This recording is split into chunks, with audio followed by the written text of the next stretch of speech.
আসসালামু আলাইকুম, নমস্কাৰ। মই ডক্টৰ হাফিজুৰ ৰহমানে আজি পাইলছ বা অশ্বৰোগৰ বিষয়ে এটা ভিডিঅ' বনাব গৈ আছোঁ। যিহেতু আজিকালি মই ক্লিনিকত পাইলছ বা অশ্বৰোগৰ বহুত পেচেণ্ট পাই আছোঁ, সেইকাৰণে ভাবিলোঁ ইয়াৰ বিষয়ে এটা ভিডিঅ' বনোৱা ভাল হ'ব।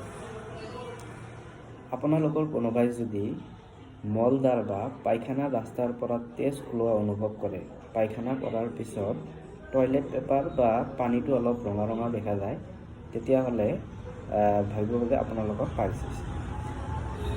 যদি পায়খানাৰ ৰাস্তাটো অনবৰতে খোজাই থাকে, পায়খানা কৰাৰ সময়ত বা পায়খানা কৰাৰ পিছত খোজাই থাকে, আৰু আপুনি ভাবে যে এইটো হয়তো কৃমিৰ কাৰণে হৈ আছে বা কৃমিৰ ঔষধ খাই আছে বাৰে বাৰে, কিন্তু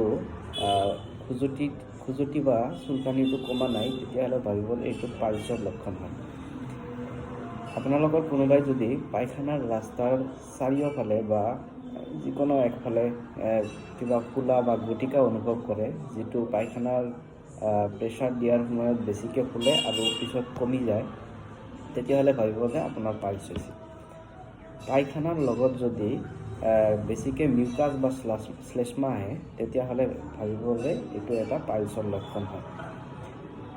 আৰু এটা কথা, যদি পায়খানা কৰাৰ পিছতো আপোনালোকে অনুভৱ কৰে আপোনাৰ পেটটো চাফা হোৱা নাই, বাৰে বাৰে পায়খানা লাগি থাকে, আপোনালোকে টয়লেটত যায় কিন্তু সম্পূৰ্ণ অনুভৱ নহয়, তেতিয়াহ'লে ভাবিব যে আপোনালোকৰ পাইলছৰ লক্ষণে দেখা দিছে।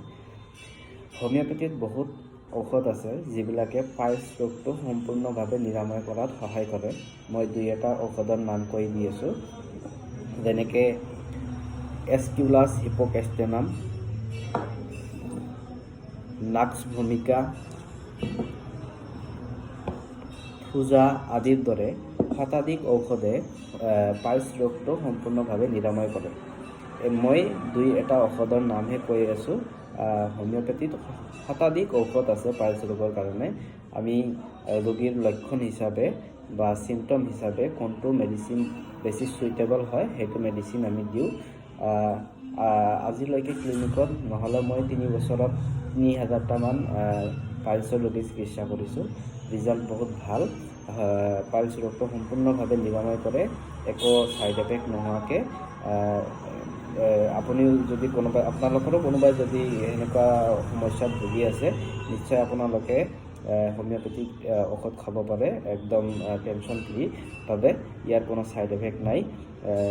যদি কোনোবাই কিবা সেনেকুৱা অনুভৱ কৰি আছে, নিশ্চয় আপোনালোকে যিকোনো এজন হোমিঅ'পেথিক ডক্টৰৰ লগত পৰামৰ্শ লৈ